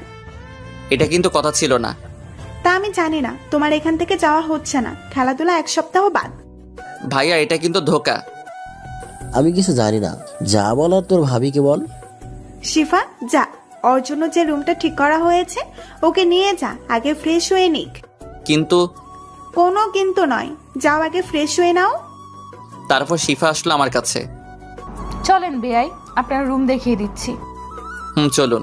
তারপর শিফা আমাকে একটা রুমে নিয়ে আসলো। রুমে নিয়ে গিয়ে দরজা আটকে দিল শিফা। এ কি, দরজা আটকাচ্ছেন কেন? ওই চুপ থাক, তোরা তো ভাব কেন? আমি আবার আপনার সাথে কোথায় ভাব দেখালাম?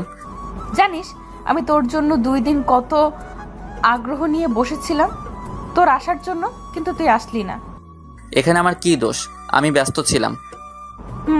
তুই তো ব্যস্তই থাকবি, কুত্তা কোথাকার। আপনি গালি দিচ্ছেন কেন? কুত্তা, তুই আবার কথা বলিস? তুই তো আজকেও আসতে চাইছিলি না। বলেই কলার ধরলো আমার। আপনি এরকম করেন কেন আমার সাথে? তোকে তো আমি আজ মেরেই ফেলবো। তুই আমাকে নিয়ে একটুও ভাবস না। আপনাকে নিয়ে কি ভাববো আমি? তুই সত্যিই খুব খারাপ। থাক তুই, আমি গেলাম। বলেই চলে যায় শিফা। আমি অবাক হয়ে বসে রইলাম। এই মেয়েটা কখনো খুব রেগে থাকে, আবার কখনো খুব শান্ত, আবার কখনো খুব দুষ্টুমি করে। আমার উপর এত রেগে আছে কেন আল্লাহই জানে। যাই হোক, আমি ফ্রেশ হলাম। ভাইয়া রুমে আসলো। কি রে, একা একা বসে কি করছিস? এই তো ফ্রেশ হলাম মাত্র। আচ্ছা, আগে এই একটু শরবতটুকু খেয়ে নাও। আমার হাতে শরবতের গ্লাস দিল। আমি খেয়ে নিলাম। না খেলে আবার কি না কি মনে করে, তাই খেয়ে নিলাম। কারণ এখানে কারোর উপর রাগ দেখানো যাবে না। বাবার মান সম্মান বলে একটা কথা আছে। ভাবির হাতে গ্লাসটা নিলাম। আচ্ছা, এখানে একা বোর হওয়ার থেকে শিফাকে পাঠিয়ে দেই, ওর সাথে আড্ডা দাও। না থাক, একাই ভালো আছি। ওকে থাক, তাহলে আমরা আসি। আচ্ছা। তারপর তারা রুম থেকে চলে গেল। আমি বসে বসে ফোন টিপতে লাগলাম। এরপর দুপুরের খাবার খেতে ডাকা হলো। সবাই টেবিলে আমার জন্য বসে আছে। আমি গিয়ে টেবিলে বসলাম ভাইয়ার পাশে। তারপর সবাই খাবার খাওয়া শুরু করলাম। শিফা একবার আমার দিকে তাকিয়েছিল রাগী চোখে, কিন্তু আমি দেখেও না দেখার মতো খেতে লাগলাম। আচ্ছা লিমন, তুমি তো আমাদের এখানে প্রথম আসলা, বিকেলে ঘুরতে চেও। এটা প্ল্যানিংয়ে আছে। ও, কিন্তু তুমি তো এখানকার কিছুই চেনো না। শিফা, তুই বিকেলে ওকে নিয়ে বের হোস। শিফা আমার দিকে তাকালো। না আপু, আমার কাজ আছে বিকেলে। ও আচ্ছা, তাহলে আমার ফ্রেন্ড রুহিকে বলে দেব, ও নিয়ে বের হবে। এবার শিফা চিন্তায় পড়ে গেল। আমাকে কিছুতেই অন্য কোনো মেয়ের সাথে ছাড়বে না। আরে আপু, কি বলছো? আমাদের মেহমানকে যদি বাইরের কেউ ঘুরতে নিয়ে যায় তাহলে তা হয় কখনো? আচ্ছা, আমি যাব তাকে নিয়ে ঘুরতে। ওকে, তাহলে তো আর কোনো প্রবলেম হবে না। আমার একটু কথা আছে ভাবি। বলো। আসলে ভাবি, আমি একা ঘুরতে পছন্দ করি, তাই আমার সাথে কেউ না গেলেও চলবে। আর এখানে প্রথম তুমি, যদি কোনো সমস্যা হয় আজ একদিন ওকে নিয়ে বের হও, পরে একা একা ঘুরবা তোমার ইচ্ছে মতো। আচ্ছা, আল্লাহ জানে এই মেয়ে বিকালে আমার কি অবস্থা করে। যাই হোক, খাবার শেষ করে রুমে গেলাম। আমি ফোনে গান ছেড়ে চোখ বন্ধ করে শুয়ে পড়লাম, কিন্তু বেশিক্ষণ থাকতে পারলাম না। একটু পরে কারো আসার শব্দ পেলাম। কেউ এসেছে টের পেয়ে আমি চোখ খুললাম। তাকিয়ে দেখি শিফা। এ কি, আপনি এখানে কি করেন? কিছু না বলে আমার পাশে বসলো। তোমার কি আমাকে দেখে কিছুই মনে হয় না? কেন, কি মনে হবে? তুমি আমার সাথে ঘুরতে যেতে চাওনি কেন? দেখুন, আমি এমনিতেই মেয়েদের সহ্য করতে পারি না। কেন, মেয়েরা কি এমন করেছে যার জন্য সহ্য হয় না? আজকালকার মেয়েরা কোনো খালি পকেটে ছেলেদের ভালোবাসে না। ওরা সবসময় টাকাওয়ালা ছেলেদেরই খোঁজে। এমনকি ওদের সাথে বিছানায় যেতেও এক পায়ে দাঁড়িয়ে থাকে। আবার যখন ছেলেটার টাকা ফুরিয়ে যায়, তখন আবার অন্য কোনো টাকাওয়ালাকে খোঁজে। আজকালকার দিনে ভালোবাসার মূল্য নেই। কিন্তু এরকম তো সব মেয়েরা হয় না। হ্যাঁ, তবে আমি নিজের চোখে আমার অনেক বন্ধুকে নষ্ট হতে দেখেছি। ও, এই ব্যাপার। আচ্ছা, আমি যদি তোমায় বিয়ে করি? হাসালেন। আপনাকে বিয়ে আমি তো কখনোই করব না। হঠাৎ করে শিফা উঠে দাঁড়ালো, গিয়ে দরজাটা দিয়ে আমার সামনে আসলো আর বলল, তুই কি বললি আমায় বিয়ে করবি না? আপনি এরকম করেন কেন? আবার আপনি করে কথা বলস? আরেকবার তোর মুখ থেকে আপনি শুনলে তোর খবর আছে বলে দিলাম। আমি পারবো না আপনার কথা শুনতে। কি বললি তুই? একেবারে আমার কাছে এসে বলল। আপনি এত কাছে, আর কিছু বলতে পারলাম না। তার আগে আমার ঠোঁট দুটো ওর আয়ত্তে নিয়ে নিল। অনেক কষ্টে ছাড়ালাম। কি করছেন কি আপনি? এটা কিন্তু ঠিক না। কোনটা ঠিক আর কোনটা ভুল আমি বুঝবো। এরপর থেকে যতবার আপনি শুনবো ততবারই এটা হবে। আপনি কিন্তু বেশি করছেন। শিফা আবার আমার ঠোঁট দুটো ওর আয়ত্তে নিয়ে নিল। আমি অনেক কষ্টে ছাড়ালাম। তারপর আমার কথার বাইরে চললে এটাই তোমার শাস্তি হবে। আচ্ছা, আপনি এমন? আবার আপনি? সরি, তুমি এমন করো কেন? তোমাকে ভালোবাসি বলে বাবু। এসব কি বলছেন? আমি কারো বাবু না। আচ্ছা, তোমাকে বাবু বলবো না, তবে জানু বলবো। এসব কিছু না, ডাকলেই ভালো হবে। এটা শুনে শিফা আমার দিকে রাগি চোখে তাকালো। আমি তো ভয়ে শেষ। আচ্ছা তুমি জানো ডাইকো, প্রবলেম নাই। এই তো আমার জানু, এখন বিশ্রাম নাও, একটু পরে তোমাকে নিয়ে ঘুরতে বের হব। আচ্ছা। তারপর শিফা রুম থেকে বের হলো। আমি গিয়ে দরজা আটকে দিলাম যাতে আর আসতে না পারে। বিছানায় বসে ভাবতে লাগলাম, এই মেয়েকে ভুলেও বিয়ে করা যাবে না। এখনই এই অবস্থা, সামনে আমার লাইফ পুরো শেষ বানিয়ে দিবে। ভাবতে ভাবতে ঘুম দিলাম। দরজা ধাক্কানোর শব্দে ঘুম ভাঙলো। লিমন, দরজা খোলো। আমি উঠে দরজা খুললাম। তুমি তাহলে উঠলে? কতক্ষণ ধরে ডাকছি তোমাকে। ঘুমটা বেশি ছিল। আচ্ছা, আর কি ঘুমাবে? না, আর ঘুম হবে না। আচ্ছা তাহলে তুমি রেডি হও, শিফা তোমাকে নিয়ে ঘুরতে যাবে। আচ্ছা, রাজি হয়ে গেলাম ঘুরতে যেতে। কারণ প্রথমত বাসায় ভালো লাগছিল না, তার উপর শিফা আগেই বলে গেছে ঘুরতে যেতে হবে, না হলে আবার কি না কি করে। যাই হোক, আমি ফ্রেশ হয়ে রেডি হয়ে নিলাম। হঠাৎ শিফা আমার রুমে আসলো। আমি ওকে দেখে এক ধ্যানে তাকিয়ে আছি। হ্যাঁ, খুব সুন্দর লাগছে শিফাকে। শিফা তাকিয়ে থাকাটা লক্ষ্য করে বলল, কি দেখছো এমন করে? না মানে তোমাকে খুব সুন্দর লাগছে বেগুনি রঙের শাড়িতে। সত্যি আমাকে সুন্দর লাগছে? কিন্তু তুমি এখন এখানে কেন? যার জন্য সাজলাম তাকে না দেখালে হয়? বাইরে বসে তো দেখতে পারবে না, কারণ বোরকা পরে যাব। আচ্ছা, এখন নিচে যাও, আমি আসতেছি। তারপর শিফার কাণ্ড দেখে আমি অবাক, কারণ শিফা দৌড়ে আমার গালে একটা কিস করলো। এটা কি হলো? এটা তোমার উপহার, আজকে তুমি আমাকে সুন্দর বলেছো তার জন্য। তাই বলে? আর কোনো কথা নয়, তুমি নিচে আসো তাড়াতাড়ি। এটা বলেই শিফা চলে গেল। আমি ভাবতে লাগলাম মেয়েটা সত্যিই পাগল একটা। যাই হোক, আমি নিচে নামলাম। তারপর শিফার সাথে বের হলাম। রাস্তায় হাঁটছি দুজনে পাশাপাশি চুপচাপ। হঠাৎ করে শিফা বলা শুরু করলো, তুমি এভাবে এত চুপচাপ থাকো কেমন করে? আমি একটু চারপাশের মনোরম পরিবেশটা দেখতেছি। খুব ভালো তোমাদের এলাকাটা। তা দেখো, বাট আমার সাথে কথা বলতে বলতে দেখো। আমি কি তোমার মতো সারাদিন বকবক করতে পারি নাকি? কি আমি বকবক করি? এত রেগে যাও কেন? আমি বোঝাতে চেয়েছি আমার বেশি কথা বলতে ভালো লাগে না। আচ্ছা, তোমার কথা বলতে হবে না, কিন্তু আমার হাত ধরে হাঁটো। বলেই হাত ধরলো। আমি হাত ছাড়াতে গিয়ে শিফার চোখ রাঙানো দেখে আর কিছু করার সাহস পেলাম না। শিফা হাত ধরে হাঁটতে লাগলো, আমিও হাঁটা শুরু করলাম। সত্যি বলতে মেয়েটাকে ভয় পেলেও ওর হাত ধরে হাঁটতে কেন যেন খুব ভালো লাগছে। আমি কি ওকে ভালোবাসতে শুরু করেছি? না, কিছুই বুঝতে পারছি না। তবে এই মেয়ের সাথে থাকলে আমি সত্যি ওর মায়ায় পড়ে যাব। বলতে গেলে পড়ে গেছি। ওর রাগী চাহনি আমার খুবই ভালো লাগে, যার জন্য শুধুই ওকে রাগাই। হাঁটতে হাঁটতে একটা নিরিবিলি জায়গায় গাছের নিচে গিয়ে থামলাম। অনেক মানুষ আমার দিকে তাকিয়েছিল। অনেক আনইজি ফিল করছিলাম, তবুও মানিয়ে নিতে হয়েছিল। যাই হোক, আমরা দুজনে বসলাম। শিফা আমার হাত ছাড়েনি। এখন হাত ছাড়ো। না, এভাবে ধরেই বসে থাকবো। তোমাদের এলাকাটা খুব সুন্দর। কালকে তোমাকে অন্য একটা জায়গায় নিয়ে যাব। আচ্ছা। শিফা এখন আমার মাথা ওর কাঁধের উপর রেখে দিল। এসব কি করতেছো তুমি? তুমি চুপচাপ আমাদের এখানের মনোরম পরিবেশটা ফিল করো, আর আমি তোমার নিঃশ্বাস শুনবো। কিন্তু তাই বলে এমন করবা তুমি? লোকজন কি বলবে? শোনো, লোকে যা বলার বলুক, আমার যায় আসে না। তুমি বসে থাকো। তুমি একেবারে আনরোম্যান্টিক। এটাই ভালো। আসছে, এটাই ভালো। তোমাকেও আমার মতো রোমান্টিক বানাবো। তা দেখা যাবে। আচ্ছা, একটা সত্যি কথা বলবে তো, তুমি কি আমাকে একটুও ভালোবাসো না? মানে? আমি তোমাকে ভালোবাসি লিমন। তুমি কেন বুঝতে পারছো না? তোমাকে ছাড়া আমার নিঃশ্বাস নিতেও কষ্ট হয়। তুমি আমাকে কি একটুও ভালোবাসো না? এখন এসব বাদ দাও। আমার প্রেম ভালোবাসা পছন্দ নয়। এটা বলার সাথে সাথে শিফা পাশে থেকে উঠে দাঁড়িয়ে আমার চোখের দিকে তাকালো। ওর চোখের কোণে পানি টলমল করছে। তুমি একটু আমার চোখের দিকে তাকিয়ে বলো তো, এই ভালোবাসা মিথ্যে?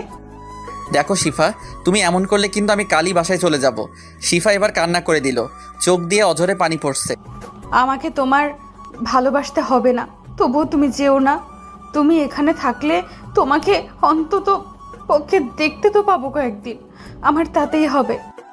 এবার শিফার কান্না দেখে আমার মনটা খারাপ হয়ে গেল।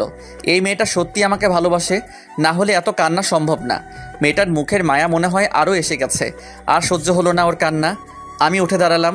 আমি পকেট থেকে রুমাল বের করে ওর চোখ দিয়ে পানি মুছে ফেললাম। শিফা আমার দিকে তাকিয়ে দেখতেছে আমি কি করি। আমি ওর দু চোখ আমার হাত দিয়ে বন্ধ করে দিলাম। তারপর ওর দুই চোখে আমি ভালোবাসার পরশ এঁকে দিলাম। তারপর বললাম, এই দু চোখ দিয়ে যেন আর কখনো পানি না বের হয়। শিফা তো আমার কাণ্ড দেখে অবাক, ও যেন বিশ্বাসই করতে পারছে না এসব। আমার চোখের দিকে তাকিয়ে রয়েছে। কি হয়েছে, তাকিয়ে আছো কেন? শিফা এবার কোনো কিছু না বলে আমাকে জড়িয়ে ধরলো। আমিও জড়িয়ে ধরলাম। আমি বুঝতে পারলাম আমার শার্টে পানি জাতীয় কিছু পড়তেছে। আমি শিফাকে উঠিয়ে দেখি ও আবার কান্না করতেছে। তোমাকে কান্না করতে বারণ করলাম তো, তুমি কি চাও আমি চলে যাই? শিফা আবার জড়িয়ে ধরলো। আমি তোমাকে ছাড়া বাঁচতে পারবো না, তুমি প্লিজ আমাকে ছেড়ে যেও না। হারে পাগলি, আমিও তোমাকে ভালোবাসি। কথা দাও আমাকে ছেড়ে কোথাও কখনো যাবে না। ভালোবাসা সত্য হলে কেউ কাউকে ছেড়ে যায় না। যাও, আমার জন্য আইসক্রিম আনো। টাকা দাও। তুমি আনবা আমার জন্য। আমার কাছে টাকা নেই। এত কিপটে কেন তুমি? বলে ব্যাগ থেকে টাকা বের করতে লাগলো। আমি টাকা না নিয়েই চলে গেলাম আইসক্রিম আনতে। তারপর দোকানে গিয়ে একটা আইসক্রিম আর আমার জন্য একটা স্পিড ক্যান নিয়ে শিফার কাছে চলে আসলাম। তারপর শিফার হাতে আইসক্রিম দিয়ে আমি স্পিডটা খেতে লাগলাম। স্পিড শেষ করে দেখি শিফা আইসক্রিম খাচ্ছে, একদম বাচ্চাদের মতো। সত্যি মেয়েটা অদ্ভুত, প্রতিটি সেকেন্ডে নতুন করে প্রেমে পড়া যায়। যাই হোক, শিফা আইসক্রিম শেষ করলো। আমি ওর হাতে একটা টিস্যু দিয়ে বললাম, তোমার মুখে আইসক্রিম লেগে আছে, মুছে নাও। এটা তো আমি তোমার জন্য রেখেছি। বলে আমার কাছে এসে ঠোঁটের সাথে ঠোঁট লাগিয়ে দিল। কিছুক্ষণ পর ছেড়ে দিয়ে অন্যদিকে ফিরে রইল। আমি ওকে আমার দিকে ফিরালাম। দেখি মেয়েটা এখন লজ্জায় আমার দিকে তাকাচ্ছে না। তুমি আবার লজ্জাও পাবো আমার সাথে? আমার বুঝি লজ্জা করে না? বলে আমার বুকে মুখ লুকালো। কিছুক্ষণ ওভাবে কাটালাম। আচ্ছা চলো এখন বাসার দিকে যাই, অনেক সময় হয়ে গেছে। আর একটু থাকি? না চলো এখন যাই। তারপর শিফা আমার হাত ধরে হাঁটতে লাগলো। সত্যি আজকে সময়টা অনেক ভালো কেটেছে। এই সময়টা সবার জন্যই খুব দারুণ, কারণ প্রিয়জন পাশে থাকলে সবারই ভালো লাগে। হাঁটতে হাঁটতে হঠাৎ, আরে সিফা, তুই কার হাত ধরে হাঁটছিস? আমরা থেমে গেলাম। আমি সামনে তাকিয়ে দেখি 4টা মেয়ে। আরে তন্নি, তোরা এখানে? তুই তো বললি আজ আমাদের সাথে ঘুরতে যাবি না, কাজ আছে। তাহলে এই তোর কাজ? এটা তোদের দুলা ভাই। ও ভাইয়া, কেমন আছেন? জি আলহামদুলিল্লাহ ভালো, আপনারা ভালো আছেন? শিফা, তাহলে তুইও তোর মনের মানুষ খুঁজে পেলি। যাই হোক, ভালোই হলো। এখন আমাদের ট্রিট দিতে হবে। এই না না, এখন সময় নেই, কাল দিব। না, আজ আর ছাড়বো না, আজই আমাদের ট্রিট দিতেই হবে। তারপর আর কি করার, শিফার বান্ধবীদের নিয়ে রেস্টুরেন্টে গেলাম। তারপর খাওয়া দাওয়া শেষে শিফার বান্ধবীদের বিদায় দিয়ে বাসার দিকে হাঁটা শুরু করলাম। বিলটা অবশ্য আমি দিলাম, শিফা দিতে চেয়েছিল, আমি দিতে দেইনি। যাই হোক, দুজনে হাত ধরে হাঁটছি। শিফা শুধু কথা বলেই যাচ্ছে। আমার বকবকানি অপছন্দ হলেও এখন শিফার সব কিছুই ভালো লাগছে। প্রিয় মানুষ কাছে থাকলে তার সব কিছুই ভালো লাগে। অর্ধেক পথ এসে একটা রিক্সা নিয়ে দুজনে বাসায় চলে আসলাম। কিরে তোরা ফিরলি? তবে আমি তো ভাবছি আজ আসবি না। না আসলে ভাইয়া ওর বান্ধবীরা এসেছিল, তাই একটু দেরি হলো। ও তাই বলে এত দেরি?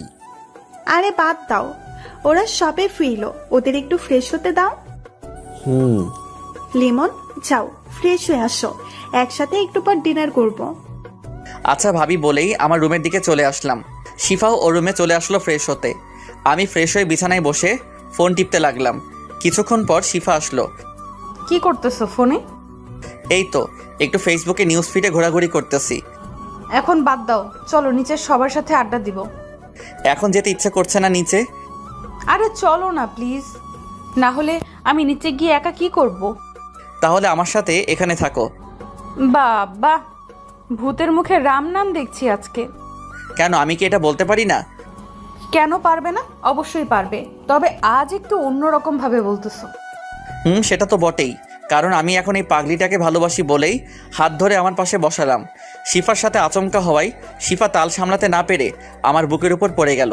সরি, আসলে আমি এমনটা চাইনি। আরে এভাবে বলতে হবে না, আমি বুঝেছি তুমি কেমন সেটা আমি জানি। তবুও এটা খুবই... বাদ দাও দুষ্টু, তোমাকে আমি চিনি, আমি কিছু মনে করিনি। আচ্ছা চলো নিচে যাই, এখানে থাকলে কেউ দেখলে সমস্যা হবে। যাবো তো, তবে তার আগে আমি দুষ্টুটার লজ্জা ভেঙে নেই। মানে কি বলছো তুমি? একদম চুপ থাকো। বলেই আমাকে ওর কাছে টেনে কপালে একটা ভালোবাসার পরশ এঁকে দিল। শিফা দেখো, বিয়ের আগে এসব ঠিক নয়। তাহলে চলো আমরা বিয়ে করে নেই। কিভাবে সম্ভব এখন? আমরা কালই বিয়ে করব, সব ব্যবস্থা আমি করব। দেখো, পরিবারকে না জানিয়ে এটা পসিবল না। তুমি আমাকে বিশ্বাস করো না? করি তো। তাহলে আমার উপর বিশ্বাস রেখো, আমি সব ম্যানেজ করে নিব। শিফা এটা ঠিক হবে না, আমার ভয় করছে। ভয় তো আমারও করছে, তবে সেটা তোমাকে হারানোর। আমি তোমাকে ছাড়া থাকতে পারবো না। আরে পাগলি, আমি তোমাকে ছেড়ে কোথাও যাব না, আমাকে একটু সময় দাও। আচ্ছা ঠিক আছে, তবে এটা মনে রেখো, যেদিন তুমি আমার থাকবে না সেদিনই আমি এই পৃথিবীতে শেষ দিন। আমি এবার শিফাকে জড়িয়ে ধরলাম। পাগলি, আর এমন কথা বলবে না, তুই শুধুই আমার এবং আমি শুধুই তোমার। দুজনই নিশ্চুপ একে অপরকে জড়িয়ে ধরে আছি। হঠাৎ আমার ফোনে একটা কল আসলো, তারপর শিফাকে ছেড়ে দিলাম। ফোনের দিকে তাকিয়ে দেখি বড় ভাবি ফোন করেছে। আমি রিসিভ করলাম। হ্যাঁ ভাবি বলেন। কিরে, আসবি কবে? এখান থেকে 1 সপ্তাহের আগে নাকি যেতে দিবে না। ও তাই নাকি? না অন্য কিছু? সিফা কোথায়? সে তো তার রুমে। না ভাবি, আমি এখানেই আছি। আমার দেওরটাকে শায়েস্তা করছো তো? আপনার দেবর নাকি আমাকে বিয়ে করবে না। শোনো লিমন, সিফা খুব লক্ষ্মী মেয়ে, ওকে বিয়ে করে নে। ভাবি এসব কি বলছেন? আমি তো কিছুই বুঝছি না। আর আমার বিয়ের বয়স হয়েছে নাকি? শোন, সিফা যে তোকে ভালোবাসে সেটা আমি জানি, আর তুইও যে ওকে ভালোবাসিস সেটাও আমি জানি, কারণ সিফা আমাকে সব বলেছে। কি যে বলেন আপনি? ফোন রাখেন বলেই ফোন কেটে দিলাম। এত লজ্জা কেন তোমার? তুমি ভাবিকে আগে বললে কিভাবে? ভাবি কিভাবে যেন বুঝে গিয়েছিল আমি তোমায় ভালোবাসি, তাই ভাবে জিজ্ঞেস করার পর বলে দিয়েছি। ভালো করেছো। এখন চলো নিচে যাই। তারপর আমি আর শিফা নিচে গেলাম। সবার সাথে কিছুক্ষণ আড্ডা দিয়ে ডিনার করে রুমে এসে ঘুমিয়ে পড়লাম। পরের দিন সকালবেলা শিফার ডাকে ঘুম ভাঙলো। এত সকাল সকাল ঘুম থেকে জাগাইতেছো কেন? 8টা বাজে, এখন ওঠো, তোমার সাথে আমার কথা আছে। কি বলবা বলো, উঠে বসে। শোনো, আপুর বান্ধবী ঋতু আপু আসছে, এসে তোমার খোঁজ করা শুরু করে দিয়েছে। তুমি তার থেকে দূরে দূরে থাকবে। তুমি জানো আমি মেয়েদের সাথে মিশতে পছন্দ করি না, তাই তুমি টেনশন করো না। মনে থাকে জানো। মনে তো থাকবেই, না হলে আমার পাগলিটা আমার উপর রাগ করবে বলেই নাক টেনে দিলাম। আচ্ছা শোনো, এখন ফ্রেশ হয়ে নিচে আসো। আচ্ছা যাও, আমি আসতেছি। তারপর ফ্রেশ হয়ে নিচে আসলাম। দেখি ভাবির পাশে একজন মেয়ে বসা, ওইটাই শিফা ঋতু আপু হবে। যাই হোক, আমি নিচে আসতেই, কি রে, তোর ঘুম ভাঙলো? ভাইয়া। আচ্ছা লিমন, একটু ওয়েট করো, নাস্তা তৈরি হচ্ছে, সবাই একসাথে নাস্তা করব। আচ্ছা। আচ্ছা লিমন, পরিচিত হয়ে নাও, এই আমার বান্ধবী ঋতু। তখন শিফা এসেই পাশে বসলো। আপু, আজকে আমি আর বেয়াই ঘুরতে যাব বিকালে। লিমন যদি যেতে চাই চাস, এতে বলার কি আছে? আচ্ছা রুহি, লিমন তো আমারও বিয়াই, তাই না? তোর দেবর, কিন্তু আমার সাথে ভাব দেখাচ্ছে কেন? কোথায় আবার ভাব দেখালো? দুলা ভাই আমার সাথে কথাই বললো না এখন পর্যন্ত। হারে ও এমনই, মেয়েদের সাথে তেমন একটা কথা বলে না। ও তাই বল। যাই হোক, তোর দেবরকে কিন্তু আমার পছন্দ হয়েছে। এটা শোনার পর শিফা রাগে আমার হাতে একটা চিমটি কাটলো। আমি আউট শব্দ করে উঠলাম। কি হলো লিমন? হাতে একটা পিঁপড়া কামড় দিছে। ও আচ্ছা বেয়াই, কোথায় দেখি? আমি হাতে দেখিয়ে দিলাম। লাল হয়ে গেছে আপু। আচ্ছা শিফা, চল নাস্তা রেডি করে খাবার টেবিলে। মেজো ভাবি ও শিফা চলে গেল খাবার টেবিলের দিকে। আচ্ছা লিমন, তুই বস, ঋতুর সাথে গল্প কর, আমি রুম থেকে ফোনটা নিয়ে আসি বলে চলে গেল। এখন আমি আর ঋতু বসা, দুজনই কিছুক্ষণ চুপ ছিলাম। আর আমার তো তার সাথে কথা বলার ইচ্ছাই নেই। লিমন, আমি তোমার সম্পর্কে মোটামুটি রুহির থেকে সব জেনেছি। তুমি ক্রিকেট ভালো খেলো, তাই না? জি। তোমাকে আমার মনে ধরেছে। তুমি একদম আমার মনের মতো। কি বলেন এসব আপনি? তুমি কি জানো, আমি আর রুহি আগে থেকে প্ল্যান করেছি আমাদের দুজনের বিয়ে এক বাড়িতেই হবে। আপনার এসব আজাইরা কথা বাদ দেন। আচ্ছা দেখো সামনে কি হয়। আমি তোমাকে ভালোবেসে ফেলেছি। তখন এসে ডাক দিল। হয়েছে আপনাদের কথা বলা, এখন খেতে চলুন রাগী চোখে তাকিয়ে। চলো। আপু, আপনিও চলুন। চল। তারপর সবাই একসাথে খাবার খেলাম। শিফা একবারও আমার দিকে তাকায়নি। আমি খাবার রুমে গেলাম। সকাল গড়িয়ে দুপুর হয়ে গেছে, কিন্তু শিফা আমার সামনে আসেনি। আমার খুব খারাপ লাগলো। যাই হোক, দুপুরে খাবার টেবিলে বসেও শিফা আমার সাথে কথা বলেনি। বুঝলাম শিফা আমার উপর রেগে আছে। মনে হয় সকালে ঋতুর কথা শুনে ফেলেছিল। আমি মনে মনে ভাবলাম বিকেলে ঘুরতে নিয়ে গিয়ে ওর ডাক ভাঙাবো। দুপুরে খাবার শেষে রুমে বিশ্রাম নিতে গিয়ে ঘুমিয়ে পড়লাম। গায়ে পানি পড়ায় আমার ঘুম ভাঙলো। আমি তড়িঘড়ি করে উঠে দেখি শিফা একেবারে বোরকা পরে রেডি হয়ে আছে। আমি ওকে দেখে আর কিছু বললাম না। তুমি সবে আসলে, তোমার জন্য অপেক্ষা করতে করতে ঘুমিয়ে গেছিলাম বলেই হাত ধরে বসাতে চাইলাম। একদম আমাকে টাচ করবি না তুই। কেন, আমি কি করেছি? কিছু করো নাই, তুই তাড়াতাড়ি উঠে রেডি হ। আচ্ছা হচ্ছি, এত রাগও কেন? আর তুই তুই করে কথা বলছো কেন? তুই রেডি হবি নাকি? আমি কথা না বলে ওয়াশরুমে গিয়ে ফ্রেশ হয়ে রেডি হয়ে বের হলাম। দেখি শিফা একটা শার্ট হাতে দাঁড়িয়ে আছে। শিফা আমার কাছে এসে দাঁড়ালো, আমার চোখের দিকে তাকিয়ে আমার শার্টের বোতাম খুলতে লাগলো। বোতাম খোলা শেষে নিজ হাতে ও যে শার্টটা নিয়ে দাঁড়িয়েছিল সেটা পরিয়ে দিল। আমি তো ওর কাণ্ড দেখে অবাক। আমি ওর দিকে এক ধ্যানে তাকিয়ে আছি। এখনই বউয়ের মতো শার্ট পরিয়ে দিচ্ছে। আমি তো ওর মতো বউই চাই। এইভাবে আমার দিকে তাকিয়ে না থেকে তাড়াতাড়ি বের হও, আজ অনেক কাজ আছে বাইরে। কি এমন কাজ যে এত তাড়াহুড়া করছো? চুপচাপ চলো, কথা বললে খবর আছে বলে দিলাম। শিফার রাগ দেখে আমি আর কিছু বললাম না। নিচে গিয়ে ভাইয়া ভাবিকে বলে বাসা থেকে বের হলাম। শিফা একটা রিক্সা থামালো, তারপর দুজনে উঠে পড়লাম। শিফা পথ দেখিয়ে দিতে লাগলো আর রিক্সাওয়ালা সেদিকে যেতে লাগলো। হঠাৎ শিফা গাড়ি থামাতে বলল। সামনে তাকিয়ে দেখি বড় করে সাইনবোর্ড টাঙানো, লেখা কাজী অফিস। তুমি এখানে গাড়ি থামালে কেন? চুপচাপ গাড়ি থেকে নামো। আমি গাড়ি থেকে নামলাম। শিফা রিক্সাওয়ালাকে বিদায় দিল। আরেকটা রিক্সা করে শিফার বান্ধবীরা আমাদের কাছে আসলো। এখন বলো, এখানে আসছো কেন? আজ আমরা বিয়ে করব। দেখো শিফা, আমি তোমাকে কাল কত করে বোঝালাম, তারপরে এমন কেন করছো? আজ দেখছো ঋতু আপু কি কথা বলেছে? আমি কিন্তু সব শুনেছি। আমি তোমাকে হারাতে পারবো না। কিন্তু কোনো কিন্তু নয়। আজ তুমি হয়তো আমাকে বিয়ে করবে, নয়তো আমায় চিরতরে হারাবে। আমি আজই এই দুনিয়া ত্যাগ করব তোমায় না পেলে। শিফার কান্না আমার সহ্য হলো না। আচ্ছা, তুমি যা করবে তাই হবে। আমিও তোমাকে ছাড়া বাঁচতে পারবো না, কিন্তু পরিবার তুমি ম্যানেজ করবে। আচ্ছা। তারপর কাজী অফিসের ভিতর গিয়ে শিফার বান্ধবীদের সাক্ষী রেখে আমাদের বিয়ে পড়ানো হলো। শিফার বান্ধবীদের বিদায় দিয়ে আমরা বাসার দিকে রওনা দিলাম। বাসায় পৌঁছে গেলাম। আমার খুব দুশ্চিন্তা হচ্ছে, আল্লাহ জানে বাসায় গেলে কি হবে। শিফা কলিং বেল বাজালো, ভাবি এসে দরজা খুলে দিল। আরে তোর এত তাড়াতাড়ি চলে এলি যে? দুলা ভাই, আমরা বিয়ে করে এসেছি। আমি তো ভয়ে শেষ, আমার হাত পা কাঁপতেছে, আল্লাহ জানে এখন কি হবে। শিফার পরিবারের সবাই চলে এসেছে শিফার কথা শুনে। আরে কি বলছিস এসব? দুলা ভাই, একটু আগেই আমরা কাজী অফিসে গিয়ে বিয়ে করে এসেছি। আমরা দুজন দুজনকে ভালোবাসি। লিমন, শিফা যা বলছে তা কি সত্যি? আমি কাঁপা কাঁপা গলায় বললাম, ভাইয়া সত্যি। ভাইয়া কিছুক্ষণ চুপ থাকলো। আরে এটা তো খুশির খবর বাবা, আপনার ছোট মেয়ে আর বড় মেয়ে একসাথে আমাদের বাবা মার মেয়ে হয়ে থাকুক, এতে আপনার কোনো আপত্তি আছে? আরে না বাবা, আমার কি আপত্তি থাকবে? তোমার দুজনেই খুব ভালো ছেলে, তবে আমরা চাই ওদের বিয়েটা বড় করে দিতে। শিফার আব্বু মানে আমার শ্বশুর আব্বা। বাবা, এটা তো ভালো কথা। আমি বাসার সবার সাথে কথা বলতেছি। তারপর ভাইয়া আব্বু আম্মুকে রাজি করালো, সাথে বড় ভাবি তো ছিলই হেল্প করার জন্য। যাই হোক, দুদিন পর আমাদের বিয়েটা বড় করে দেওয়া হলো। এখন আমি বাসর ঘরের সামনে দাঁড়িয়ে, দুই ভাবি জোর করে রুমে পাঠিয়ে দিল। আমি রুমে ঢুকতেই শিফা আমার সামনে এসে আমাকে সালাম করলো। শেষ পর্যন্ত আমাদের বিয়ে সব কিছু ম্যানেজ করেই ছাড়লো। এখন তুমি সারা জীবনের জন্য শুধুই আমার। কোনো মেয়ে তোমাকে আমার কাছ থেকে নিতে চাইলে খুন করে ফেলবো। তোমার এই রাগী মুখটাই সবচেয়ে আমার বেশি ভালো লাগে। তুমি আমার রাগকে একটু কথা বলেই শেষ করে দিতে পারো। বলেই জড়িয়ে ধরলো। আর এইভাবে চলতে লাগলো দুষ্ট মিষ্টি সুখের সংসার। হাই বন্ধুরা, গল্পটা কেমন লাগলো অবশ্যই কমেন্ট করে জানাবেন।